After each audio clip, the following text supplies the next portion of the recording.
Greenfield Public Schools School Committee meeting for Tuesday, April 7th, 2020. I call the meeting to order at 6:02 p.m. This meeting is being held fully remotely in accordance with the Governor of Massachusetts March 12, 2020 order suspending certain provisions of the open meeting law, GL 30A, Section 20. This meeting is being recorded by GCTV. I think, Nick, I was supposed to tell you to unmute. Hopefully you've done that. Please unmute for us. Nick from GCTV. Is anyone else recording besides GCTV?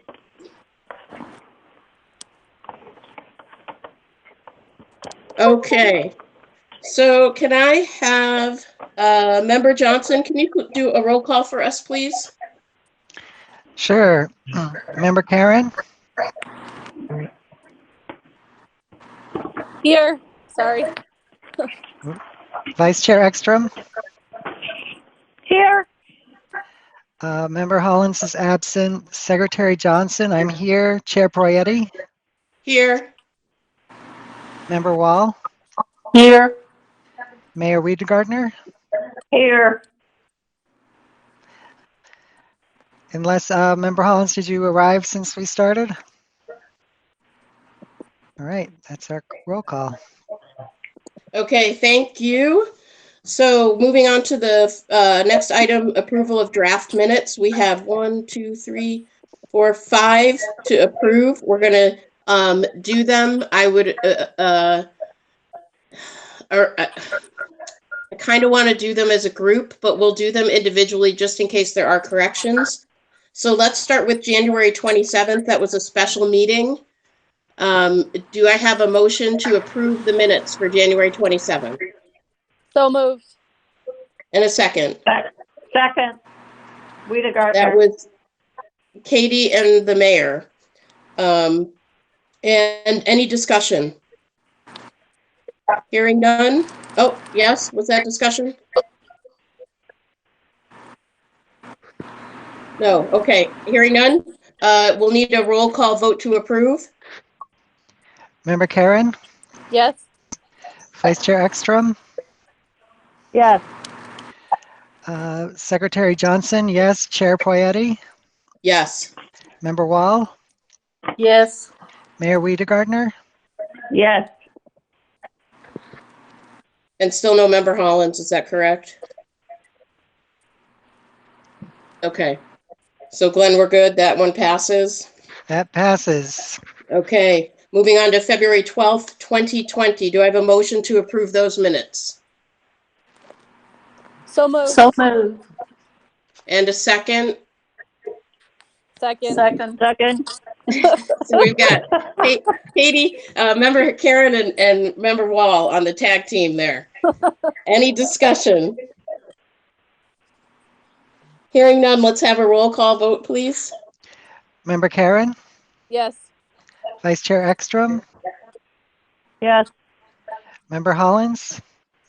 Not arrived. Secretary Johnson, yes. Chair Proietti? Yes. Member Wall? Yes.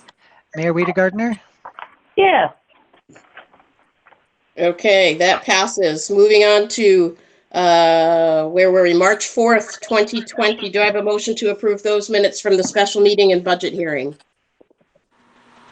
So moved. Wiedegardner. That's the mayor. And a second from member Wall. Any discussion?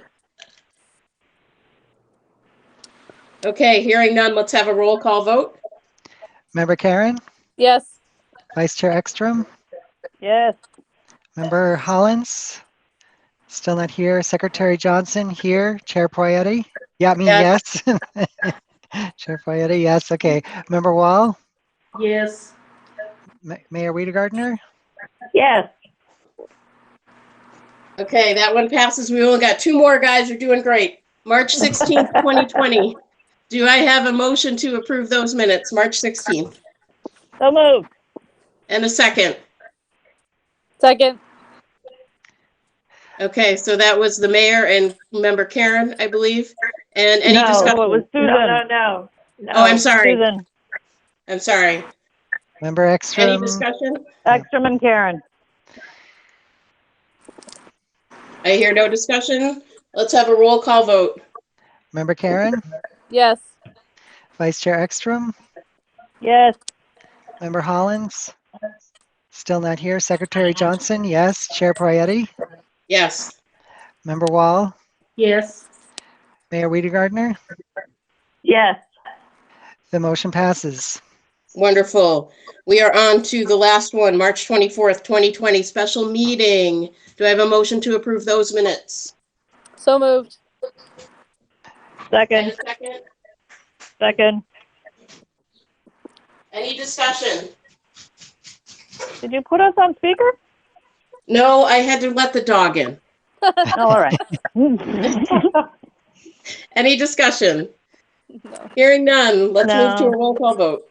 Member Karen? Yes. Vice Chair Ekstrom? Yes. Member Hollins? Still not here. Secretary Johnson? Yes. Chair Poyetti? Yes. Member Wall? Yes. Mayor Wiedegardner? Abstain. I was not present. Okay, the motion carries with 5 yeses, 1 abstain, and 1 absent. Wonderful. Thank you, guys. That was tedious, I know. I appreciate that. This is an interruption from Susan Farber. Member Karen made that a motion to approve March 24th. Who seconded it? Member Ekstrom, I believe. Sure. Are you good, Susan? Yeah, I'm all good. Oh, sorry. All right, let's move into public comment. Comments will be limited to 3 minutes, and you will need to kind of step up in a polite order. I can't see you or necessarily hear you. We will take comments until there are none left. When you are called, please state your name and your address for the record. And again, you'll have 3 minutes. And Member Johnson, would you be so kind as to time the 3 minutes? Absolutely. Wonderful. Do I have someone stepping up for public comment?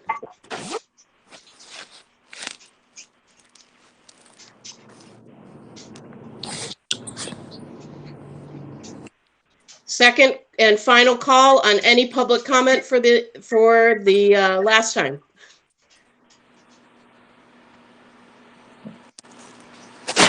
Okay, hearing no public comment, we will move right into committee reports. The first up is a chairperson report. And all I would like to report tonight is that I am incredibly proud of all of the work that is being done by our district staff and by our school committee in this, as we've said many times, unprecedented time. And I want to give a specific call out we will hear later about the food service and all they are doing. And that program has been amazing, and they're getting increased numbers every day that they're doing distributions.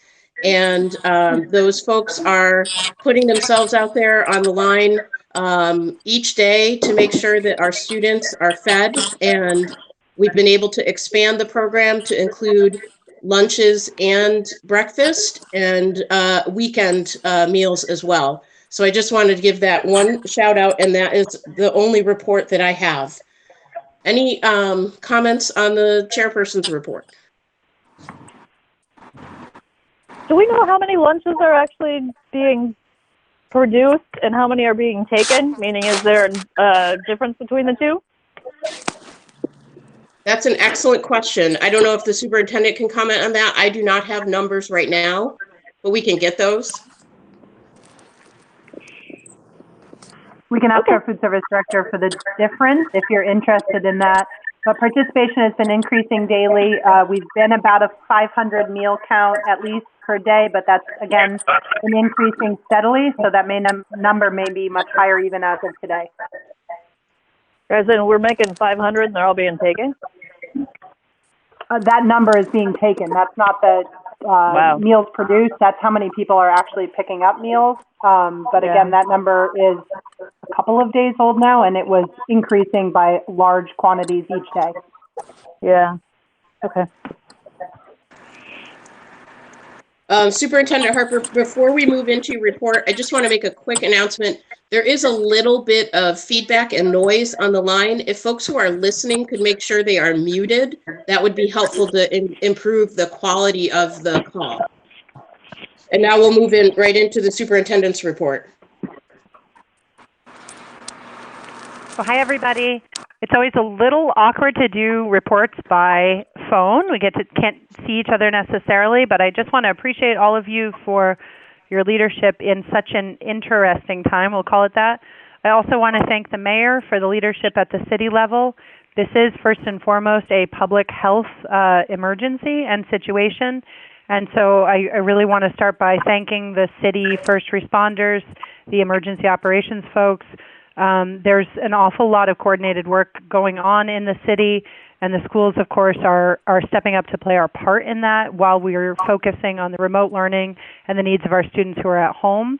But it is first and foremost a public health situation, and I want to say at the outset that I thank everybody who is putting others' needs before their own by staying home, by really doing the selfless acts that you're doing. It's challenging. It's quite hard. It's hard if you have children at home, and it's, I think, hard on everyone in different ways.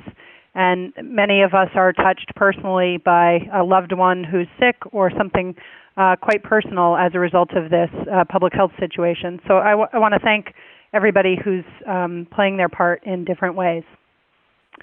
My remarks as far as the schools will be very brief tonight because we have a lot on the agenda that I'll comment more on.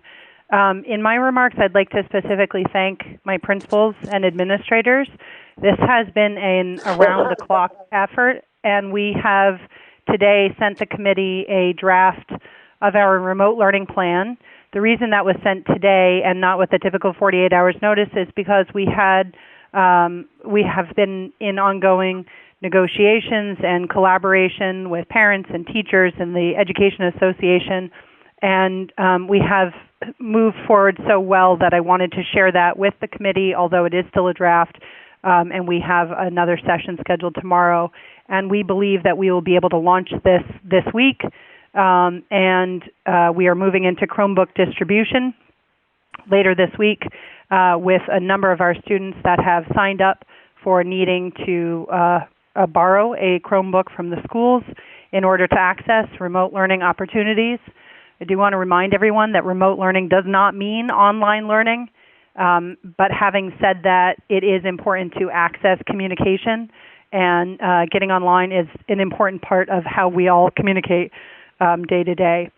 So I will just say that I'm very proud of our team. I'm very proud of food services. I'm very proud of custodians. I'm very proud of all of the staff, the admin assistants, the instructional assistants, the teachers, the administrators, our director of pupil services. I can't even name everybody, our tech department, who were working over the weekend to sanitize Chromebooks. It's all hands on deck. And so I just want you to know that I am proud of the team. I'm proud of people pulling together in a difficult time. And while there might be people who say we should be doing more and faster, I would stand behind this team any day of the week. And I thank you for your support.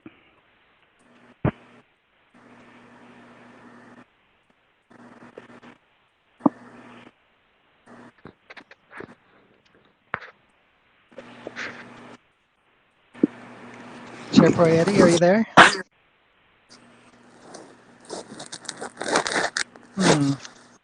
I'm sorry, I was muted. I'm here. Do we have any questions or comments for the superintendent at this time? Just okay, having joined the yeah. The team working on this, it's just been really impressive. Like, the amount of work is incredible. You're essentially having to rethink almost everything that we do from a different angle, and it's really, not the best conditions to have to be hammering out these kind of complex agreements. But I think want to really applaud the superintendent who's been working around the clock on that, and really impressed by the level of thinking and cooperation that's been applied by everybody involved in it. Agreed. Thank you. Any other questions or comments? I I just wanted to quickly comment. I know it's on the agenda for later, but I did get a chance this afternoon to read the very lengthy document and appendixes that came today. And I was just, as Glenn was saying, I'm impressed. I really thought it was, I know it's a draft, but it was well thought out. It put the access of information at many different levels so that not only our students, but our educators are going to be able to stay engaged and stay in touch at a time when community outreach beyond education even is going to be so paramount. I was very pleased with what I was able to read today. I think you're just showing off. I like to read. I'm just joking. That's great. And yes. I read a draft over the weekend and was equally as impressed. I felt like the language was appropriate and it was wide ranging and yeah, very, very good. And we will talk about it some more. Any other comments? Off topic, Chair Poyetti, I saw an email from Member Hollins that she was having difficulty accessing the meeting. Member Hollins, have you made it on yet? Yes, I got on. Thank you, Glenn. Oh, great. Sure. Oh, wonderful. Thank Glad you. you're here. Welcome, Member Hollins. So we're moving now into the subcommittee reports. Do any of the subcommittees have a report at this time?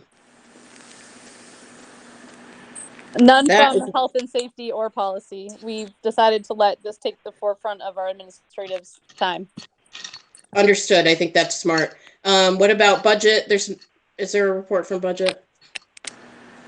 We have nothing. We've been working on all this other stuff. Yes, agreed. And I'm thinking the same is true for any of our representatives on other bodies, that there will not be reports for those either. So I think at this point we can move into new business. And it looks like the superintendent is up again with the remote learning plan update. Okay, so I'll just provide a couple of highlights because this document hasn't been sent to parents yet. I'll just describe a couple of key provisions. The first is that the special education needs of our students was very important in designing our plan, and that might sound counterintuitive because it's a portion and not all of our students, but it was important to us that we had a plan that was equitable from the beginning for students that are high achieving, the students that require specialized services, students that require a 504 plan accommodation, or students that may not have internet access. So we sort of used a backwards design process, and I think that this plan fairly addresses ways to provide services to families that really need those supports for students right now and continues to engage our students. I want to thank teachers because short of this guidance, which was issued by the Commissioner on March 26th, they've been hard at work engaging and providing learning opportunities. They weren't waiting for this learning plan to be finalized. And at many of our schools, teacher websites have been fully operationalized over the past week. So although it wasn't required that it be done by today, I think at most of our schools, we're at 90% of teachers have created a totally new way of reaching out to families, of posting things, and of communicating so that when we do go live, that will be one avenue in addition to ones that teachers are already using. Some other components of the plan include essentially memorandums of understanding with the Education Association. So we have thought out in each appendix the role of Unit A staff, which we commonly call teachers, the role of Unit C staff, who we refer to as instructional assistants, but there's actually many types of staff in there, including, for example, a physical therapy assistant or a speech and language pathology assistant or a building monitor. And what are those folks doing and how do they support students and how do we get them the technology they need to access that? We've also thought a lot about how to provide meaningful opportunities to families while not overwhelming them. We're hearing everything from families from we need a lot more structure and a lot more support to we're totally overwhelmed in our personal situation. Perhaps we work in a medical field and and there's other pressing concerns in our families right now. And so we're really trying to balance the need to respect families' individual situations while implementing the commissioner's guidance, and really, most of all, our obligation to students to connect them with learning. We know that schools are a safe place for our kids, and when schools are closed, we are working valiantly to stay connected to them. One aspect of the plan that I'm very proud of is that it allows us a platform for mental health and special education services, and that we've created a structure, some parental permissions, and a way to engage with families to provide necessary and critical services. So there are also appendices that have reference materials and support materials. The main thing we want families to know when this is released, there will be a one-page parent guide that boils it down, makes it very clear. We don't expect every family to read a 50-page document, as much fun as that is. We want families to know we're there for them. We will provide supports. Assignments will be credit, no credit basis. We're asking students and families to engage with the schools, but if something is not working for them, to reach out. And we're here to support. And the message we want folks to know is that many of our educators are balancing these same demands. They have children at home. They may have multiple people trying to use one device in their own home. And so everyone's going to need to be flexible and do things a little differently. But we want to be there for our students, and we think that this plan accomplishes that. Thank you.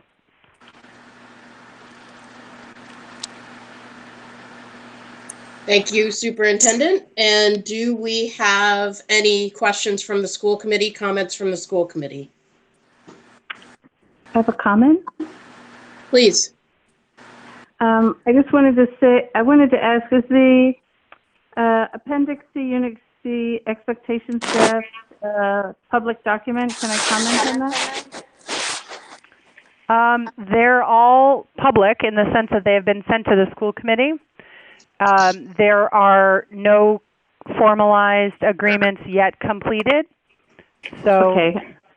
I was just going to say non-specifically that I read that and thought it was really well done and well thought out.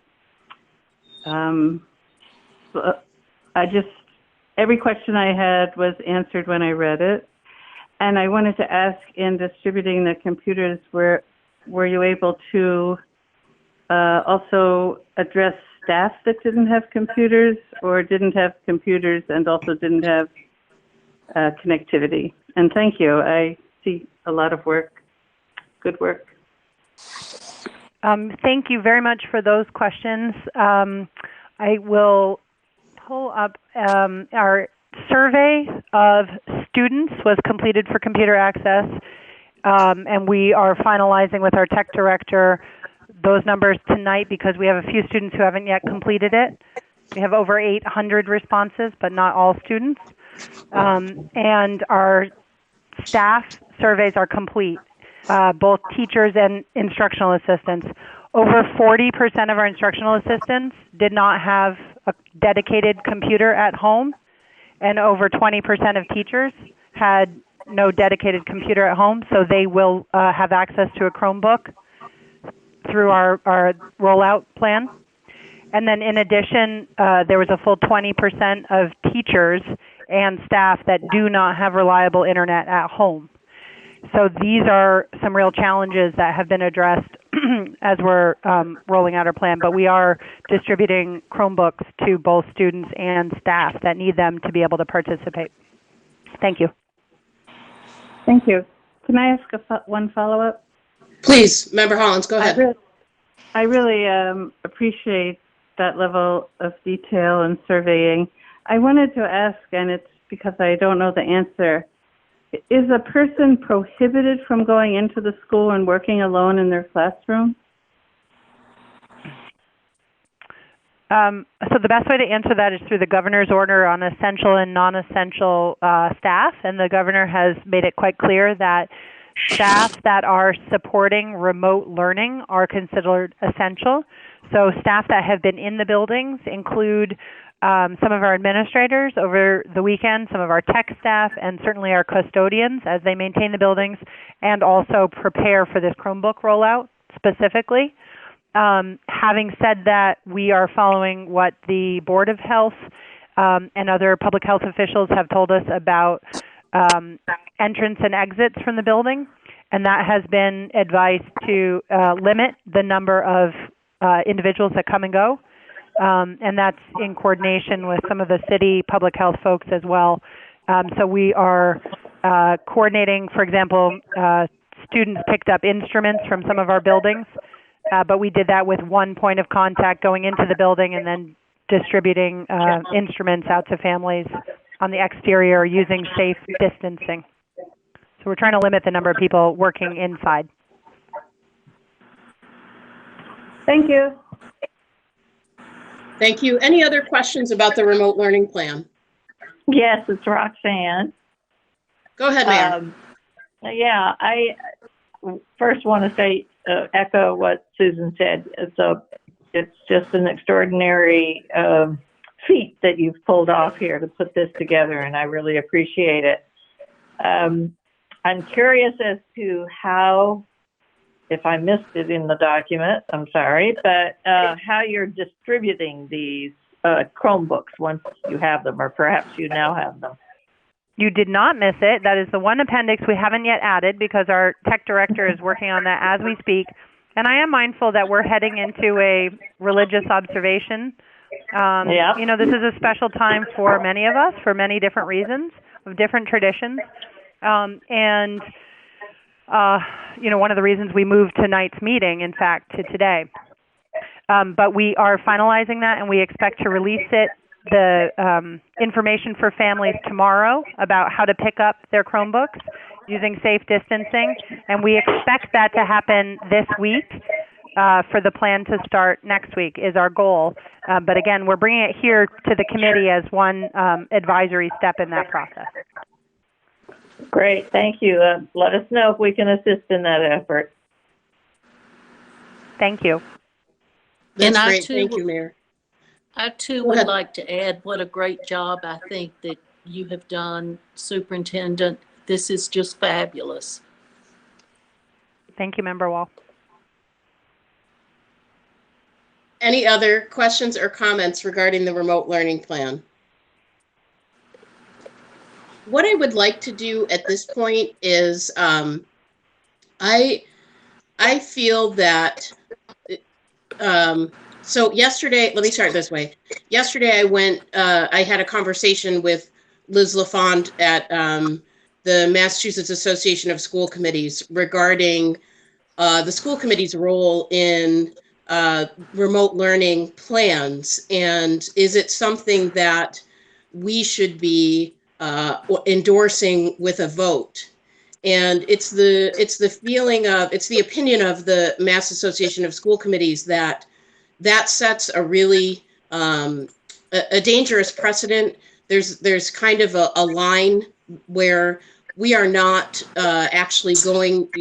We don't want to be in a position where we are approving what the educational professionals in the district are putting together as a curriculum or a learning plan. And what makes sense in this situation is to, I think, look for a way to say that the school committee, with a motion, that the school committee has reviewed as much as possible at this point the remote learning plan, and that we are, I don't want to say we're approving it, I don't want to say we're endorsing it, but if another member has a better vocabulary than I do and would like to make a motion to that effect, I would entertain that at this point. Could we talk about this before we make the motion? We can. Well, no, we make the motion first and then we discuss, and the motion either passes or fails.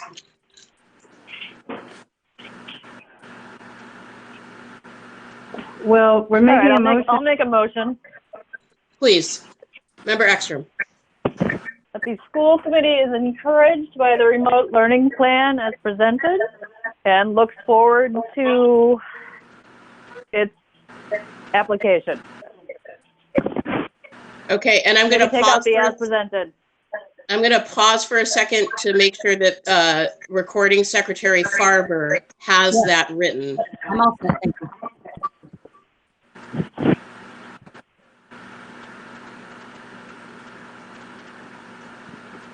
So now can we discuss this? I think the Yeah, motion. did someone second it? I second. Rita Gardner. Wonderful. Yes, let's move to discussion. Can I be recognized? Please, go ahead, Member Hollins. Well, I don't know the source of your information, but I'd like to disagree with it. I told you the source of my information. It's the Mass Association of School Committees. Do you know who it was, just so I could ask? I do, and I'd be happy to share the email with you. It was Liz LaFond. Okay, thank you. I'm trying to pull up our policy, but I'm trying to recall, but I'm pretty sure the school committees do have a responsibility to approve new programs, which is why we keep talking about the program that we want to open in Green River School.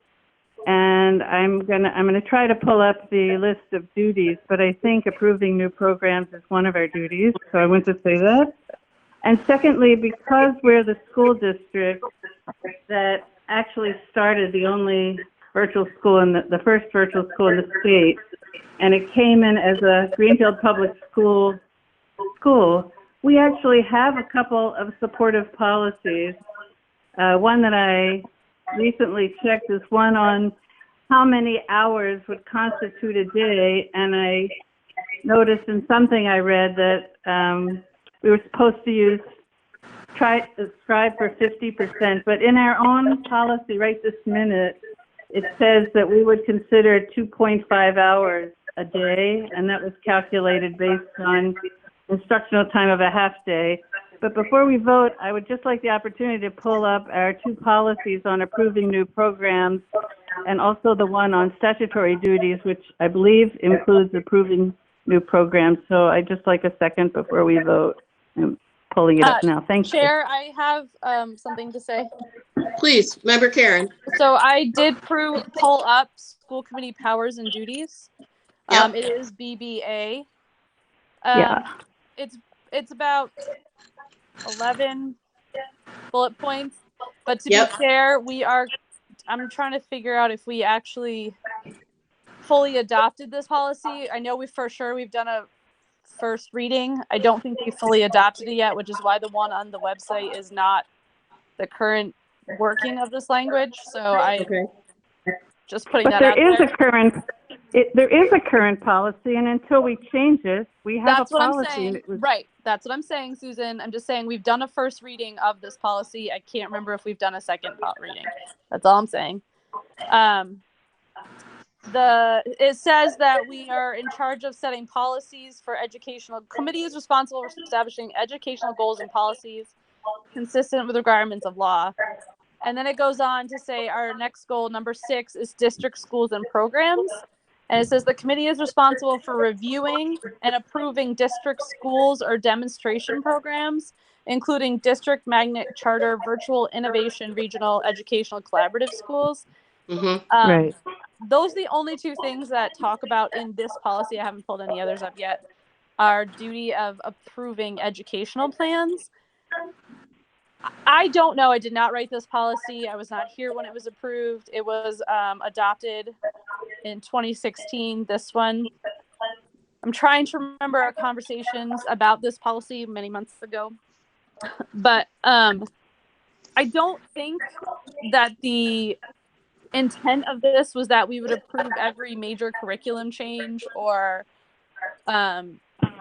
situation like that. I'm not saying we shouldn't bother to approve this one, and I understand where Liz was coming from, and she is the person, our contact with MASC for all of our policy rewriting.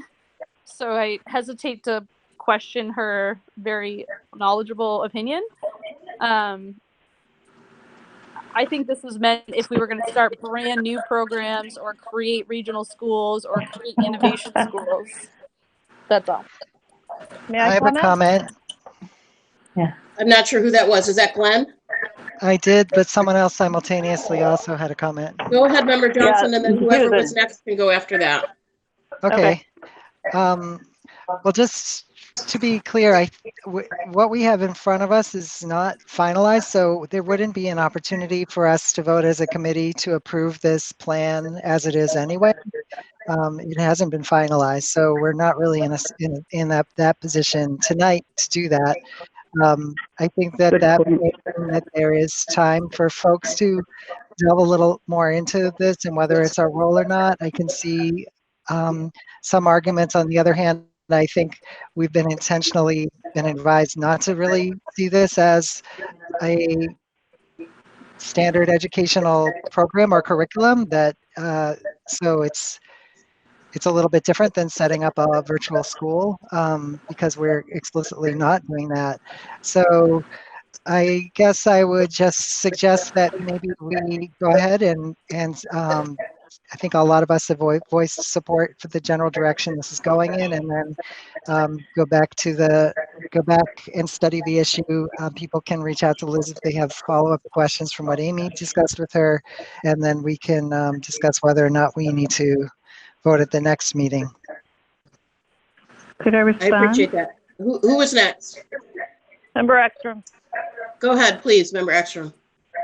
So I agree with Katie in that the program is an interpretation of something that is a new program, like an alternative school or whatever the case may be.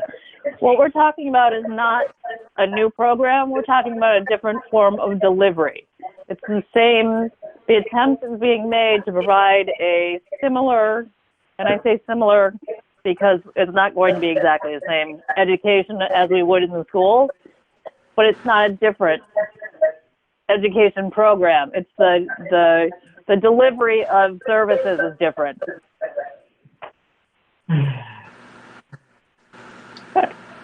I appreciate that. Thank you. Any This other is comments? This is the mayor, Yes, but I yes. think, Susan, Member Hollins wanted to comment on Glenn's comment before me, so I'm happy to defer to her until I comment. Okay, Member Hollins, you. please.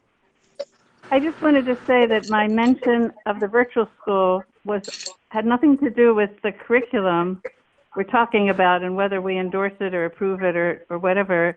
I just mentioned that we happen to have a policy in place saying that 2.5 hours is considered a day.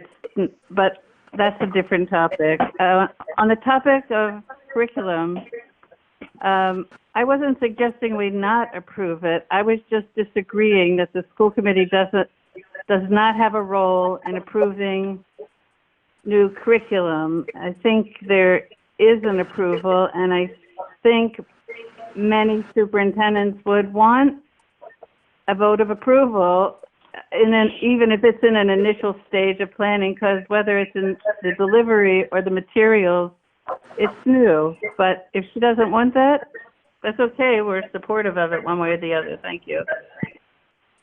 Thank you for that. Mayor Wiedegardner, please. Sure. There's a lot to unpack here. I'm interested in what Member Johnson had to say, that it is a draft plan. I think that's what you were implying. So first question, that I haven't commented yet either, so I'm not done after the answer. First question is, who actually, if this is a draft plan, who's responsible for seeing that it is the plan in place that we use to go forward? Superintendent, do you have the answer to that? Who has the answer to that?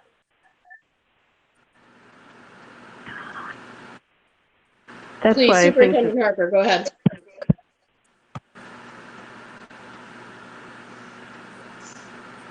Hello? Hello, is she there? Superintendent Harper, are you still there? She may have gotten dropped, but I might be able to provide a little bit of assistance with that. Please, go Right ahead, now- Member Ekstrom. Right now, we are talking with the GEA, and the plan is sort of being looked at the same time as the MOU. So I don't know that there's an approval process so much as a meeting of the minds and agreeing that yes, this is what we should do going forward, and it can be changed as time goes by. Okay. May I make one more quick comment? Go ahead, Member Hollins, please. I just want to say that included in this detailed, comprehensive plan is some expenditure of money, probably, for equipment that we didn't plan for, probably. And I think at each level, an approval to the mayor's question is important. Thank you. So, I have a comment. well, Go ahead, Member Rita Gardner and then Member Johnson. Oh, sorry, go ahead. I think I have the floor. You do? Yes, please. Sorry, I forgot. Yep. So I understand and I appreciate all the intricacies here. I will say, as I think Superintendent Hollins would agree, having been in the trenches now for a couple of weeks, that nothing that we've ever done before is the same as what we are doing now. And I think if I've been reading all of, even from the Department of Ed, the guidelines and whatnot, that this is new territory for everyone. So I'm not sure any policy that we have in place right now would be the one that we could point to that said, yes, we have the authority to do this, or no, we don't have the authority to do this, or something in between. So I guess I would just say that it is a program, so we do have some authority there. The other thing I would say is it has shown us that we need to be prepared for something like this happening. You know, we didn't expect this. We didn't want it. It's way worse and more complicated than any of us ever thought we'd be dealing with. Believe me, I can appreciate that. But nevertheless, to have a remote learning plan / program, whether it's one that it's not a curriculum per se, but whether it's one that we feel is important to adopt, I think the school committee has a perfectly reason. We're not saying you have to do this, that, or the other kind of instruction in it, to Ms. LaFawn's point. We are saying this is a plan that meets what we think the criteria for remote learning is. So I would just simply say that at the point at which we feel like we have a plan that everyone agrees on, that it's totally appropriate for us to approve the work that's been done to set it up, and it is what we have as a remote learning plan. It's not a virtual school, et cetera, et cetera. It's just a remote learning plan. So that's just my 2 cents worth, and I'll stop right there. Thank you, Mayor Rita Gardner. How about Member Johnson, please? I'm just concerned that we may not have Superintendent Harper on the phone, and I think that's correct. I think that's pretty essential for this discussion. She's the one who's had her, nose in this and studying it and driving the process. Yep. Could we take 5 minutes and try to address the issue of getting her on the call? Yep, I'm waiting for her to log back in. I did try to communicate with her by text. I know she's been having a little bit of trouble with the internet at her residence, and that is likely what is happening right now, is that she's been just dropped from the call and is waiting for her internet to come back.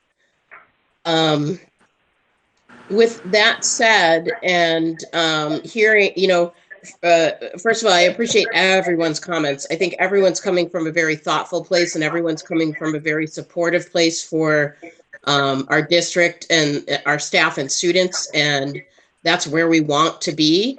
I am also hearing that, from all these comments, that perhaps any sort of vote is premature at this time, considering we haven't reached agreement with the GEA and we have not actually finalized this plan.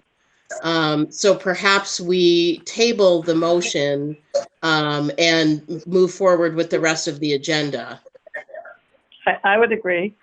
I think we Member make it- Ekstrom's motion as stated may be good for us to go with, but that doesn't preclude us from making another motion to approve a plan in the future. That's a good point, Glenn. I'm wondering, Susan Farber, would you mind reading back the motion again for us? I can do that. That the school committee is encouraged by the remote learning plan as presented and looks forward to its application. I think you make a real, thank you. I think you make a really good point, Member Johnson, that it feels like this is a vote that we can move forward with if people feel that's what we want to do. And I would entertain further discussion, or I would entertain someone calling the question as well. Would you just repeat the motion, please? Yes. That the school committee is encouraged by the remote learning plan as presented and look forward to its application. I call the question. Okay, the mayor has called the question, which means we move right to a vote without further discussion. Member Johnson, would you be so kind as to do a roll call vote for us, please? I think we have to have a vote on whether to call the question first. Oh, you're correct. You are absolutely Yes, correct. we do. Yes, we So do. it's Yeah, Just thank you. that one, I can't remember if that one needs a second. I don't think it does. It does. Yes, it does. It does? Okay, go ahead. Yeah. Anyone want to call I'll the question, or second. anyone want a second? Sure, I'll second. Okay, Second from Member Ekstrom. Okay. so we're Oh, wait. voting on whether or not we can move to a vote on the motion. We're not just- voting on the motion yet. Yes. That's right. But did I get that right, Member Ekstrom, that you were seconding? Yes, sir, you did. Okay, great. All right. Member Karen?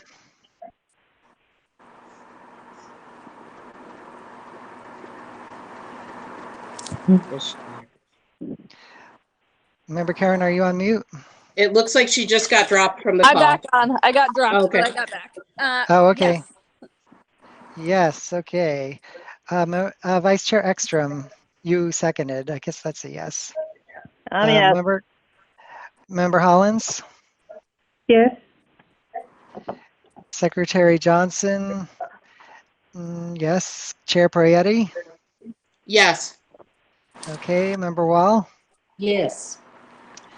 Mayor Wiedegardner? Yes. Okay. Now we vote on the main motion. Correct. Member Karen? Yes. Vice Chair Ekstrom? Yes. Member Hollins? Yes. Secretary Johnson, yes. Chair Prietti? Yes. Member Wall? Yes. Mayor Wiedegardner? Yes. All right, unanimous. Awesome. Wonderful work, folks. I really appreciate that. I know the superintendent, when she's able to log back in, will appreciate that. She is not yet back with us. But we will move at this point into April vacation. And someone else besides me may have to pull up the information that Lori sent just a little bit before the meeting. Does anyone else have that besides me? Oh, I may be able to grab it. Chair, Let's can you see. hear me now? Yes. Yes. Hello. Hooray. She's back. It's like a Verizon commercial. Can you hear me now? Can you hear me now? Oh my gosh. So we have passed, while you were you there the whole time, or you were gone? It kicked me out for quite a while, but I did hear, I made several attempts. I was just talking to myself. We did. I could approve hear the- more than you could. Okay, we did approve the motion regarding the Yeah. remote learning plan and encouraging it to move forward. Thank you. Okay. Chair Poyet, Susan Farber, if I could jump in here, sort of for a public Please. service request. There are about 5 people who are in this meeting who are not muted. In particular, there's someone whose phone number ends in 13. There's a lot of background noise making it difficult to hear. And I'm wondering if members who have not yet renamed their accounts could do that, so it would be easier to see who's actually speaking. So the request is for people to mute their lines. People who are attending who are not necessarily school committee members. Yes. I can see the need for people wanting to keep their audio on. Yep. So I will put the request out again that if you are just listening in, you are welcome to do so. This is a public meeting, but we do ask that you mute your line if you are not a school committee member or you're not currently speaking. And hopefully that will help the call quality. And whoever is the tech host to do that. I'm sorry, what was that? Whoever is the tech host has the power to do that. And in Oh, that would be Nick. Yeah, Nick from GCTV. If you can hear us, we're having some problems with call quality because things are not muted. Are you able to help us with that? It's especially the phone number ending in 13.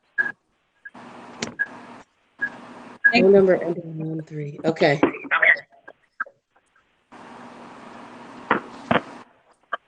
Okay, thank you. So if phone number ending in 13, we can't identify who you are, but if you could mute your line, that would be super helpful. Okay. Now I have to try and remember my phone number. Talk again, Susan Ekstrom. I don't think it was you. Well, then I muted myself. Now I have to try and remember my phone number. Oh, it is you with the background noise. I've been on mute. All right, so I'll hit the mute again. Okay. Okay. Hopefully that will improve it. So we're moving on to April vacation. And I did pull up the information that was calculated this afternoon. So there's a Superintendent Harper, you're going to have to interrupt me if I get this wrong, but I don't believe there is firm guidance from the state regarding whether or not to keep our April vacation or to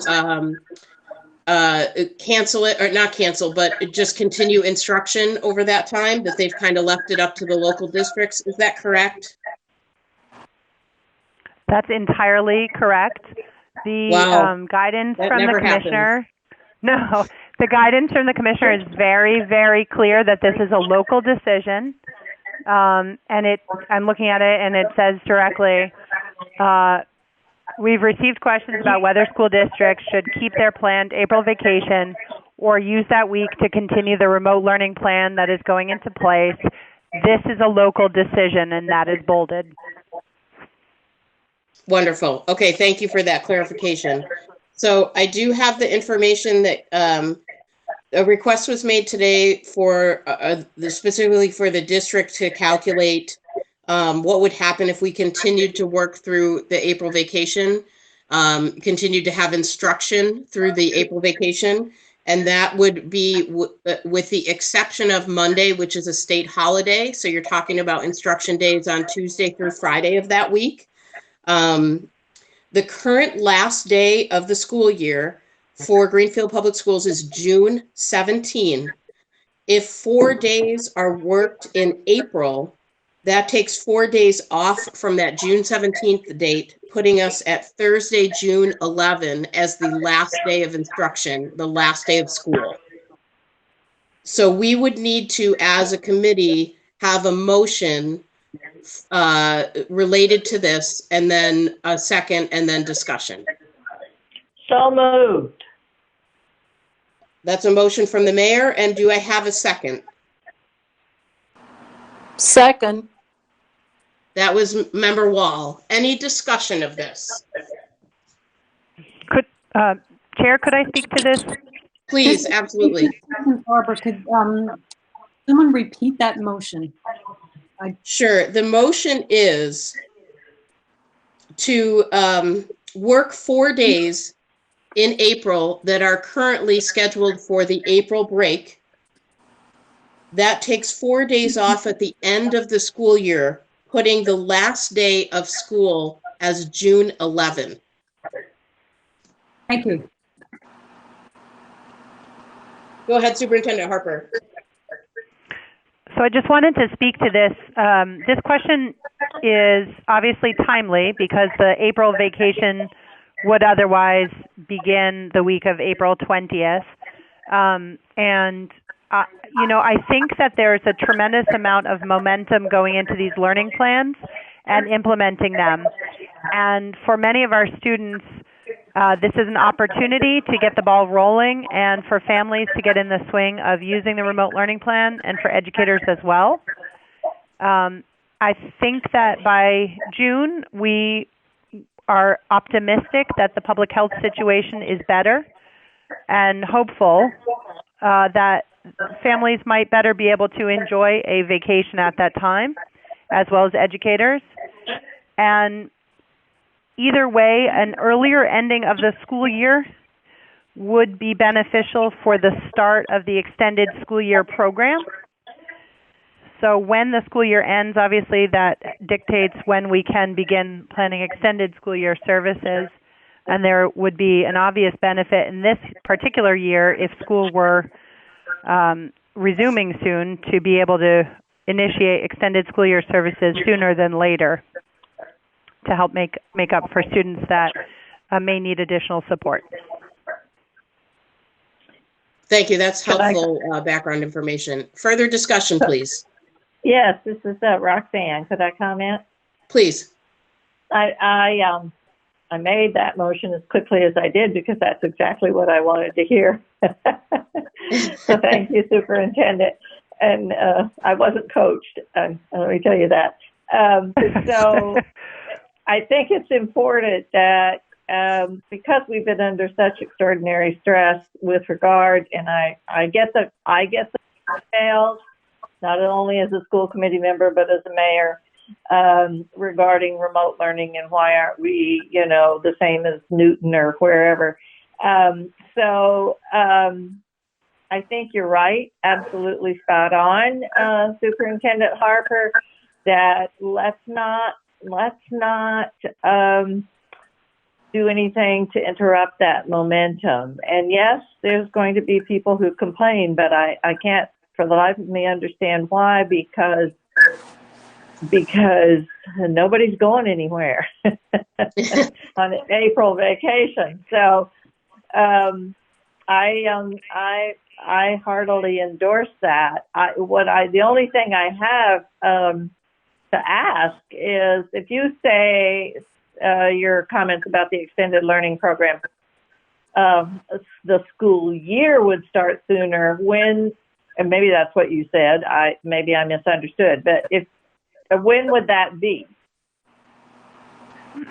Well, it's too soon to have set the summer extended school year program, but obviously, so we haven't set the start for what most people call summer school officially as our extended school year program, and then our Title I program. We have a couple different options, but they're summer learning programs. But obviously, there's generally a week or so between when school gets out and when those begin. And so school getting out a little earlier for all students means that we would begin those summer programs somewhat earlier, which has some benefit as well. Okay, that's good. Good answer. My grandchildren have benefited greatly from extended school year / summer school programs, right. So I just wasn't clear on the timing of that. So that's all. Thank you. And I will say too that many teachers are in support of this. Not a formal survey, but informally and in conversation with the Greenfield Education Association and their polling of members. I think teachers are very supportive of trying to get students in a good place right now, and that's their priority. And I think it behooves us as a community to not encourage people to go anywhere for vacations. So why not make it school learning time? Thank you, Member Wall. I couldn't have said it better. Any other Question? discussion? I have May a I question. ask a Let me get a question? second. I'm not sure who either of those people were. Go ahead, Susan Hollins. Go ahead. I'll go next. Oh, I wanted to say quickly, I support the superintendent, her reasoning about getting a consistent plan. I support everything she said, but I do have a question, and it may not be for tonight. It's how does the new arrangement fit into our planned budget and contracts for 180 days of instructional time? That's all. I don't need an answer. I just like to make sure we don't lose track of that. Thank you. So Steve, our business manager, is on the line, but just generally speaking, what we're doing is we're taking 4 instructional days that have already been annualized into our teachers' salaries, for example, in April, and the vacation days that are in April, and moving them to work days in April. So we're simply moving 4 work days and then getting out somewhat earlier. And the commissioner's guidance is very clear around this, that districts will not be required to go beyond it. So we are being very consistent with the guidance if the committee supports this vote tonight. Do you want me to chime in? Please, Steve, go ahead. Okay, yeah. As long as we, not so much the Unit A folks, but it's the hourly folks that I would have been concerned about. But as long as we don't go beyond, as long as we're adding now and then taking off at the end, we'll be fine with the total number of work hours. Thank you. Thank you. Other discussion, questions, comments? I have a comment. I support this. I'm fine with it. My head keeps going to our kids with really high needs or maybe in unsafe situations.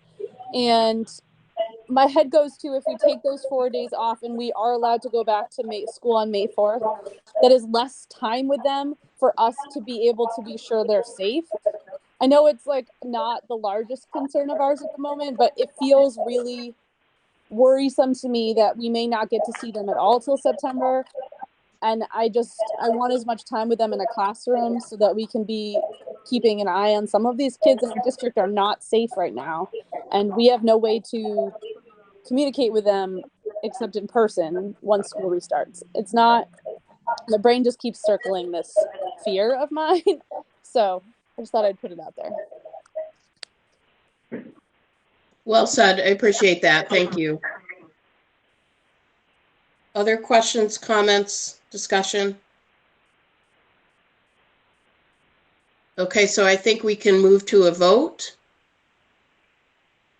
Member Johnson, would you be so kind as to do the roll call vote? Absolutely. Member Karen? Yes. Member Vice Chair Ekstrom? Yes. Member Hollins? Yes. Secretary Johnson, yes. Chair Proietti? Yes. Member Wall? Yes. Mayor Wiedegardner? Yes. The motion passes unanimously. Wonderful. Thank you. Thank you all. That's excellent. Okay, so we're moving on to new business item C, voting on the 2020-2021 lunch prices. I believe we all have some information about this from the business manager. And I'm wondering, Steve, if you could just give us an overview of this. Can you hear me? Yes. Okay, good. Yeah, the lunch prices, we're asking for an increase, and that's due to the fact that we're required by federal guidelines to essentially raise the prices every year so that we're in line and we maintain our reimbursement. The increase is fairly modest, but it's in line with what we thought was going to happen, and as well as in line with what the federal government says we have to do. Perfect. Chair? I would entertain a motion to approve the Chair? increase. Hello? Chair, can you hear me? Yes, please. Can you, Go ahead, our food Superintendent. service director is also on the line. I just wanted to give her a chance to add anything if there's anything further she wants to weigh in with. Oh, please, Eliza, I did not know you were on the line. Please, would you like to add anything? Hi. Hi, can you hear me? We can, yes, go ahead. Hi, this is Eliza. So as Steve said, the USDA will require us to raise our price. We are currently at the required price, and I recommend a 25-cent increase. That makes it easier when parents are figuring out how much to put on their lunch accounts or when the cashiers are making change at the register.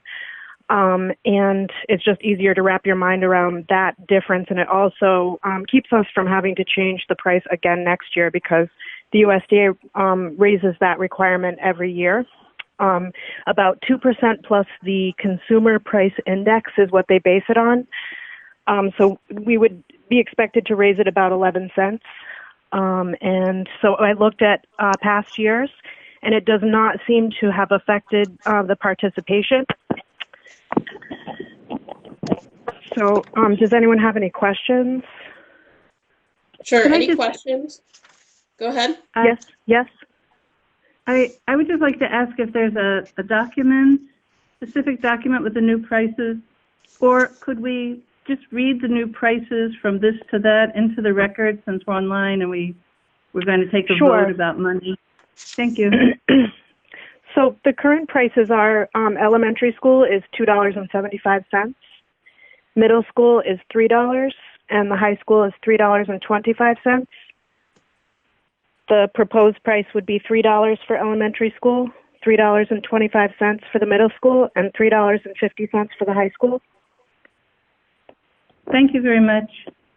You're welcome.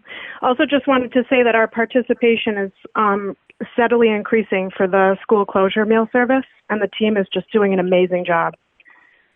I don't know if you were on, Eliza, at the beginning of the call, but we did talk a little bit about how successful that program has been and certainly how amazing your staff has been at stepping up and rising to the challenge of putting that program into place and then very quickly growing it to more distribution at more sites. I just really want to make sure that your staff gets the support and the commendation they deserve from the school committee for doing such a great job and in such an important role for the district. So thank you, and please thank your staff for us. Thank you so much. Chair Prietti, may I ask one other question? Please. Could you tell us if we have any schools where every single student gets free lunch?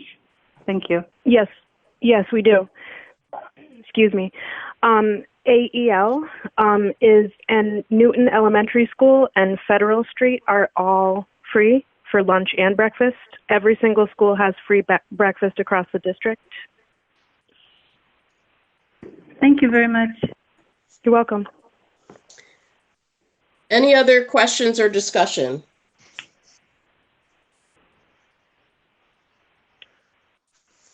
Okay, hearing none, we will move into a roll call vote. Member Johnson, if you would be so kind. I would be so kind. This is Susan Farber. We don't yet have a motion on the floor. Oh, did we not do a Correct. I can make a motion. Great. Member Hollins, please. To support the new school lunch prices as recommended by the administration, an increase of 25 cents. We have a second. Second from Member Johnson. And thank you, Susan Farber. You always keep us right in task. Any further discussion regarding this? Okay, let's move to a roll call vote, please. Member Karen? Yes. Vice Chair Ekstrom? No, I'm totally muted. I responded. No one said anything. I said yes. Member Hollins? Yes. Secretary Johnson? Yes. Chair Prietti? Yes. Member Wall, Yes. Mayor Wiedegardner. Yes. It's unanimous. Wonderful. Thank you all for that. Okay, we are now moving forward to item D, the vacancy for Director of Pupil Services. So currently, a little introduction, unless Superintendent Harper, do you want to start and I can fill in after, or do you want me to introduce? You can begin. Okay, so we currently have an interim Director of Pupil Services, which is Dr. Janet Dickinson. She is not able to be with us on Tuesday nights due to a scheduling conflict. And so she is not on the line this evening. In discussing kind of what is happening with this position and having it in an interim role, we kind of, the superintendent and I kind of spoke about what to do with this. And the way I think it makes sense in the current situation is to leave it as interim and prepare to revisit that once we are no longer in the pandemic situation that we're currently in. It does not seem like the district is in a position right now to undertake a search for this job. And I would leave it to Superintendent Harper if you have anything else to add, or did I miss anything? Do you want a motion? I don't know if we need a motion. The last motion was time limited, I believe. Oh, was it?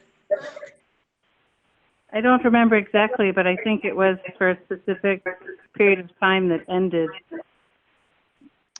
I think we need Superintendent Harper. She may have gotten dropped from the call again. Let me check. I'm soon going to know all of the last two digits of everyone's phone number. Can you hear me? Oh, there you are. Oh, Hello. my. Oh, my. Golly, golly.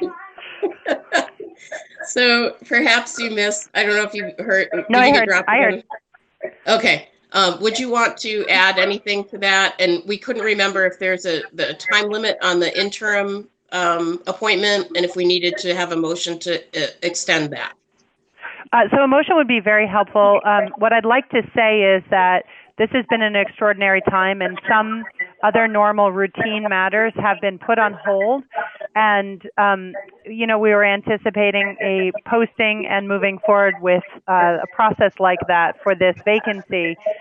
Dr. Dickinson has done a tremendous job.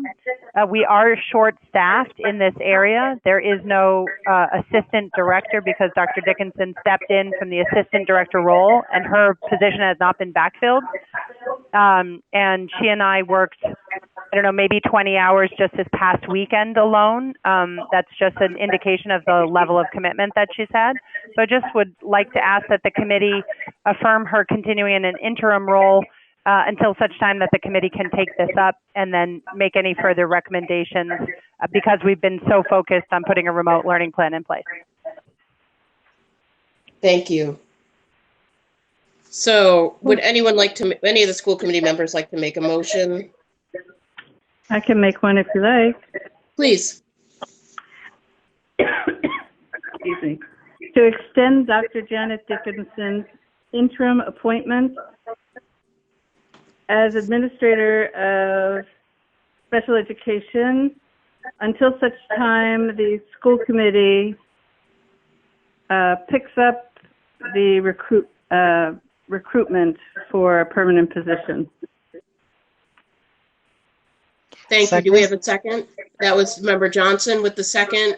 Susan Farber, do you have what you need? I do. I'm wondering, Administrator of Special Education is not exactly the title. Correct. Director of Pupil Services, please. Member Hollins, you accept that as a friendly amendment, I assume?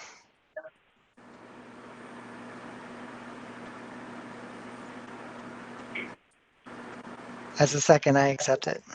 Okay, we'll move forward with any further discussion.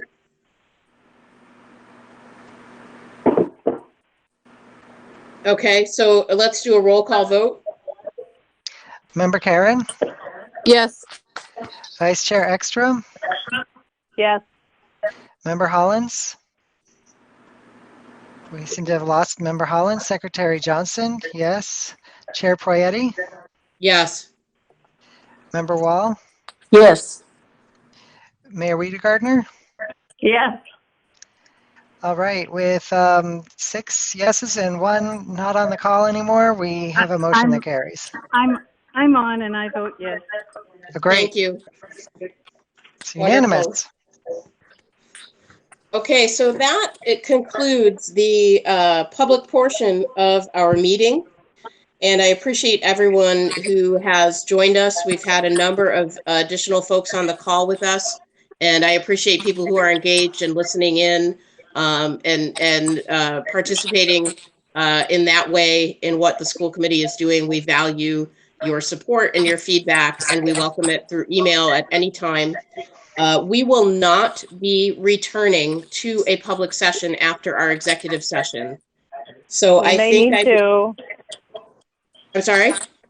If we need to vote on something, we'll need to do it in public session. I guess we don't need to vote on something, or do we? Yeah, that's why, yeah. Okay, so we may, oh geez, okay. Yeah. I wonder if we should, so let's chat about this for a second before we go into executive session. I wonder if we can vote next Tuesday. We've already posted this exact meeting with the exact agenda for next Tuesday, the 14th at 6 p.m. with the exact agenda. In anticipation, we would need to come back. Does that make sense? I'm open to suggestions. We can come back later after we've discussed, or we could postpone any public votes until next Tuesday.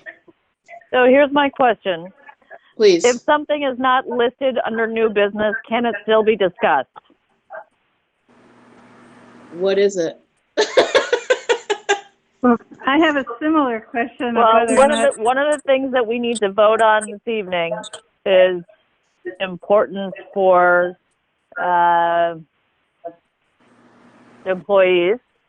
And if we have a public discussion now about that, which I suspect we may be able to, unless there are things that I don't know, even though it isn't listed, can it be discussed as new business? How do we know? No, it shouldn't. Nobody knows what you're talking about, so we can't confirm if it should be discussed publicly. I have a process proposal. Please. I believe that this phone line will be available to us to come back to. So I think we just like we're leaving one room and coming back to another. We hang up and then we call back in later. And folks who are at home who want to wait and participate, they can stay on the line as they would in a public meeting. If not, the recording will be available after the fact. I think that's a good idea. I have no objection to that at all. Thank you, Member Johnson. Does anyone have an objection to that? Okay, so what we need at this point is a motion to move into executive session. So moved. And a second. For what purpose? Oh, thank you. Executive session for Mass General Law 30A, subsection 21, 2, 3, and 6. 2 is to conduct strategy sessions in preparation for negotiations with non-union personnel or to conduct collective bargaining sessions or contract negotiations with non-union personnel. 3 is to discuss strategy with respect to collective bargaining or litigation if an open meeting may have a detrimental effect on the bargaining or litigating position of the public body and the chair so declares. And number 6, to consider the purchase, exchange, lease, or value of real property if the chair declares an open meeting may have detrimental effect on the negotiating position of the public body. Thank Do we you. have a motion? So moved. That's the mayor. And a second? Second, I'm not sure who that was. Wall, Jean, Oh, thank you, Jean. And a roll call vote, please, Member Johnson. Member Caring, Yes. Vice Chair Ekstrom, yes. Member Hollins, Yes? Secretary Johnson, yes. Chair Prayeti, Yes. Member Wall, yes. Mayor Wiedegardner. Yes. And where is the number for the Yes, I'm trying to executive? find it too. So the number for the for the public who may still be listening, we do intend to come back to this line and this conference call once we're done with our executive session. For the school committee members, you were sent an updated invite today from Lori regarding the information for this executive session. Yeah, There wasn't a number on that. Forget the $200. Go.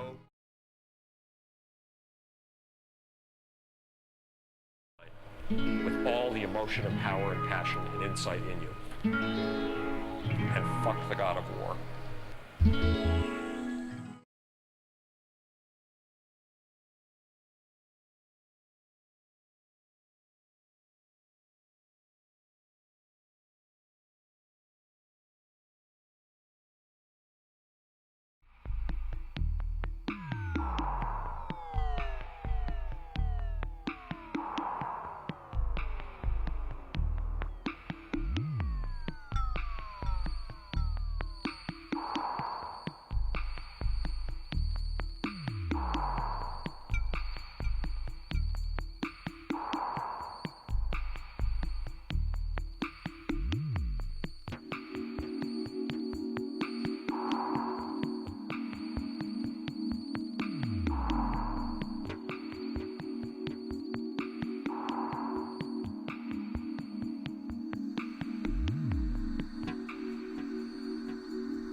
you have a Soma FM t-shirt yet?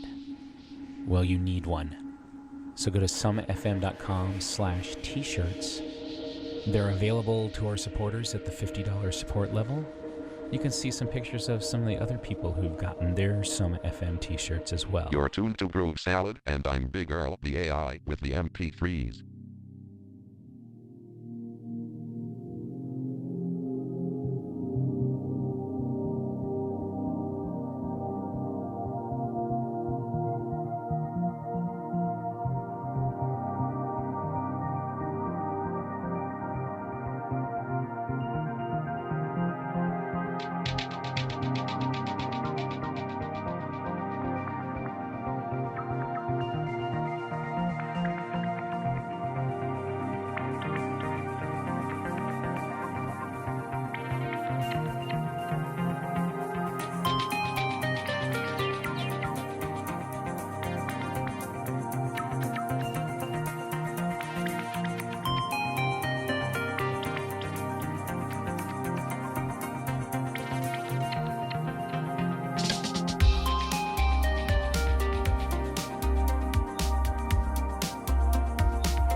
Tu viens avec moi, et au lieu de rentrer directement, on va passer 2 jours ensemble, où tu voudras, ensemble. Ce sera formidable, ce sera formidable. C'est Paris qui est moche, c'est Paris qui est moche. C'est Paris qui est moche, c'est Paris qui est moche. Oui, tu as raison, tu as raison.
Szerettem az őszt, most már nem szeretem.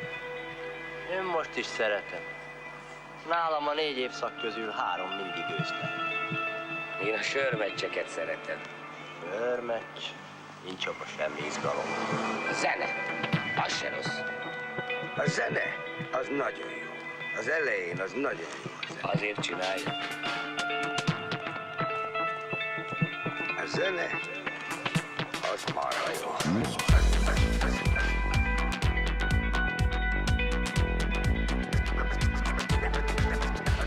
A zene.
Még szerettem az őszt, most már nem szeretem. Én most is szeretem. Nálam a 4 évszak közül 3 mindig ősz lehet.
Spinning the virtual show, this is Big Earl on Groove Salad.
We are returning at 8:54 p.m. to the public session of the school committee meeting for Tuesday, April 7th. We have finished our executive session, and our only business remaining here in the public session, am I right, is to actually adjourn the meeting? Or are we taking a vote? We have to Someone do help the me vote out. publicly. We are doing a vote publicly, and are we doing all of the votes that we did in executive session publicly? Yes. Okay. Here we go. Everybody ready? So, the following will be voted on in public session related to compensation for district employees. We have first on the docket is Unit C employees. We will then deal with other hourly, contractual, and non-union employees, and then we will deal with food service employees. Do I have that correct? Susan Farber, can you verify for me that those are the three votes we took related to compensation? Unit C is first, second, contract, hourly, and non-union employees, and third, food service employees. Wonderful. And if I can, I would actually like Susan, who's our recording secretary, to read the motion, followed by a so moved from the a school committee member, and then a second from a school committee member, and then we will have a roll call vote from Secretary Johnson. Does that make sense to everyone? Yes, ma'am. Okay. So Susan, could you read the Unit C motion, please? Yes. The motion is to compensate members of Unit C through the duration of the COVID-related school closure in accordance with the guidelines of the remote learning plan. Thank you. And do I have a so moved on that? So moved. And a second? Second. So we have a so moved from Katie Karen and a second from Member Hollins, and a roll call vote, please, Member Johnson. Member Karen? Yes. Vice Chair Ekstrom? Yes. Member Hollins? Yes. Secretary Johnson, yes. Chair Poyetti? Yes. Member Wall? We may have lost Member Wall. Yeah, I don't see her on the line. Mayor Wiedegardner? We have lost Mayor Wiedegardner perhaps, but we have 5 yeses, so the motion carries. Excellent. Thank you. And now can, Susan, if you could read the hourly, contractual, non-union employees motion, please. The motion is effective April 6th, 2020, all contract employees, hourly employees, and non-union employees will be paid as per current contract with work hours and assignments as defined by the superintendent or designee. So moved. That was Katie Karen, and a second? Second. Second. I have no idea who, Member Ekstrom, I believe that was. And a roll call vote, please, Member Johnson. Member Karen? Yes. Vice Chair Ekstrom? Yes. Member Hollins? Yes. Secretary Johnson, yes. Chair Poyetti? Yes. Member Wall, are you here? Mayor Wiedegardner, are you here? 5 yeses, the motion carries. Okay, and the final reading, recording Secretary Farber, please, for the food service workers. The motion is to compensate food service workers who are preparing or providing meals through the duration of the COVID-related school closures at time and a half. So moved. That was Member Karen, and a second, and that was Member Hollins. And a roll call vote, please. Member Karen? Yes. Vice Chair Ekstrom? Yes. Member Hollins? Yes. Secretary Johnson? Yes. Chair Poyetti? Yes. Member Wall, are you here? Yes. All right, and that's a yes vote. Yes. Mayor Wiedegardner? She is not here. Not here. We have 6 yeses. The motion carries. Wonderful. Thank you all for your excellent work on these. That was the necessary follow-up from our executive session. I would entertain at this point a motion to adjourn. So moved. And a second. Don't all jump at once. Wait. And a roll call vote, please. Member Do you Karen? adjourn or do you? I'm sorry? You said it's the same agenda. So my question is, do you adjourn or do you adjourn to a time certain with the same agenda so you don't have to post everything again? It's already posted, so we're good. Yeah. We're going to just use the same agenda again. And I think the only things we would need to address are actually our executive session items, and we have plenty of time to update. So it's not a big deal to update our agenda for Tuesday. But thank you for that. Member Karen? Yes. Vice Chair Ekstrom? Yes. Yes, I'm yesing. I'm saying yes. Member Hollins? Yes. Secretary Johnson? Yes. Chair Poyetti? Yes. Member Wall? Yes. Mayor Wiedegardner, are you here? We have 6 yeses. The motion carries. Wonderful. Thank you all again for your good work. Thank you to all the public that was engaged. We are adjourned, and everyone have a great week. Night. Thank you. Thank you. Be careful out Thank there. you. Thank you.